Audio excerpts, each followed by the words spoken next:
할렐루야, 반갑습니다. 하나님께서 오늘 우리 사랑하는 성도님의 일상 가운데에 특별한 은혜 내려주시기를 소망합니다.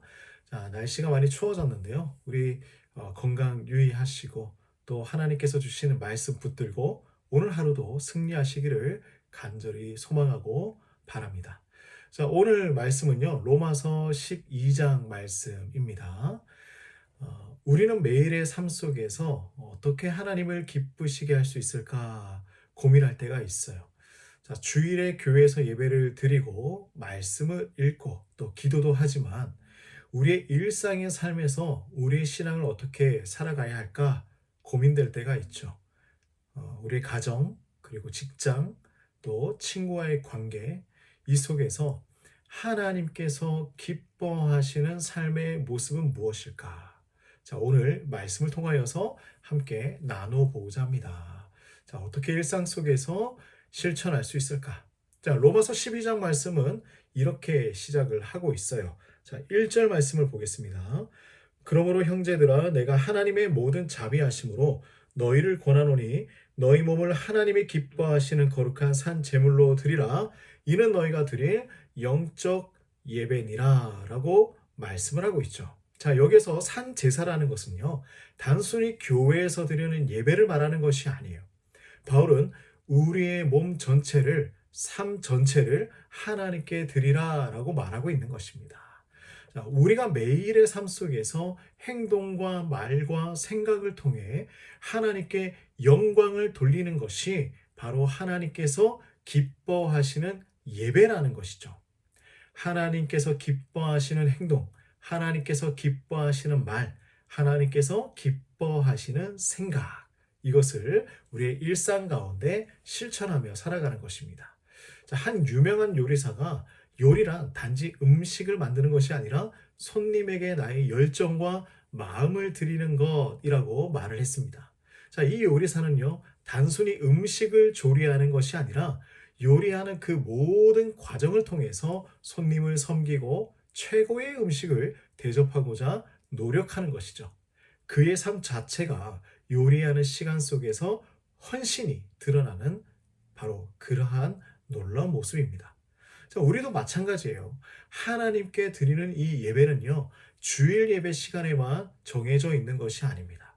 우리가 직장에서 일을 할 때나 가정에서 자녀를 돌볼 때나 다른 사람들을 대할 때 모든 순간이 하나님께 드리는 예배가 될 수 있는 것입니다.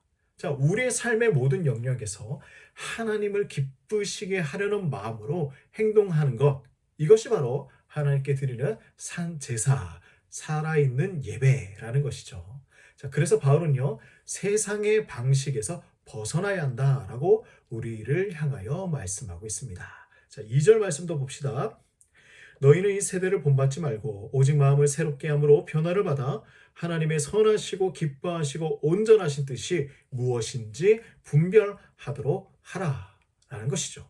자, 바울은 그리스도인이 세상의 가치관과 방식을 따라가지 말고 마음을 새롭게 하여서 하나님의 뜻을 분별하며 살아가야 한다라고 강조하고 있습니다.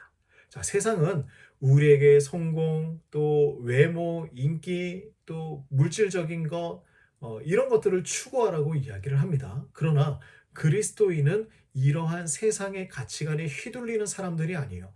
하나님의 기준에 따라 생각하고 행동하는 사람입니다.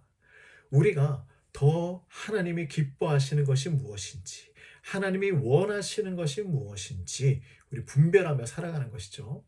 조금 더 구체적으로 바울은 우리가 교회 안에서 어떻게 해야 하는가, 이것도 전해주고 있죠. 그리스도인이 서로 다른 은사를 통해 공동체를 섬겨야 한다라고 말하고 있습니다.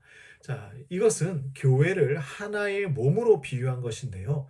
각 지체가 서로 다른 역할을 하면서도 서로를 위해 필요하고 소중한 역할을 감당해야 한다고 설명하는 것입니다. 자, 6절에서 7절 말씀 한번 볼까요?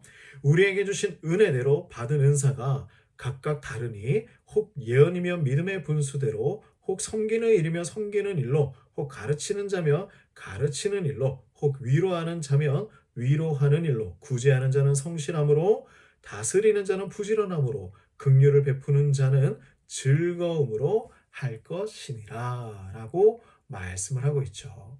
자, 우리 사람들에게는요, 각자 다른 은사들이 있습니다. 다양하죠. 어떤 사람은 가르치는 은사가 있고요. 또 어떤 사람은 섬기는 은사가 있습니다. 또 어떤 사람은 위로를 잘하는 사람이 있고요. 또 어떤 사람은 또 사람을 품고 또 아껴주는 사랑하는 마음이 많은 사람도 있습니다. 자, 바울이 강조하는 것은요, 이 은사를 자기만을 위해서 사용하는 것이 아니라 공동체를 섬기고 서로를 세워주는데 사용해야 한다라고 말씀을 하고 있어요. 자, 우리가 퍼즐을 완성할 때 한번 생각을 해봅시다. 각자 다른 모양이 있고요. 크기가 다릅니다. 다른 조각들이 있어요. 모든 조각들이 다르고 역할이 있지만 서로가 맞물려야 온전한 그림이 완성되는 것입니다. 우리 교회 안에서도 각자의 은사는요, 하나의 퍼즐 조각과 같은 것이죠. 우리 각자는 다르지만 서로를 위해서 주어진 은사를 사용할 때에 우리는 맞물려서 하나의 큰 그림의 교회가 되는 것입니다. 하나님의 공동체를 완성해 나가는 과정이 되는 것이죠. 우리 모두 하나님께서 주신 그 은사를 하나님의 영광을 위해서 서로를 섬기는데 사용하기를 간절히 바랍니다. 우리에게 주신 재능, 우리에게 주신 능력을 통하여서 서로를 세우고 사랑으로 하나 되어 나갈 때에 하나님께서 우리의 삶을 통해 기뻐하실 것입니다. 이것이 바로 살아있는 제사가 되는 것이겠죠. 자, 오늘 이 말씀 우리 마음에 새기길 원합니다. 우리의 삶 전체를 하나님께 드리는 산 제사로 드립시다. 우리의 일상을 하나님 앞에 드리는 예배로 살아갑시다. 여러분의 모든 삶이 하나님께 예배가 되고 그분께 영광 돌리는 삶이 되시기를 간절히 바라고 원합니다. 하나님 아버지, 우리의 일상이 예배가 되길 소망합니다. 우리가 살아가고 있는 이 모든 순간 가운데에 하나님이 무엇을 기뻐하는지 날마다 생각하고 분별하며 살아갈 수 있도록 도와주시고 오늘 이 하루도 하나님의 그 은혜 안에서 힘있게 살아갈 수 있도록 함께하여 주시옵소서. 예수님의 이름으로 기도드립니다. 아멘.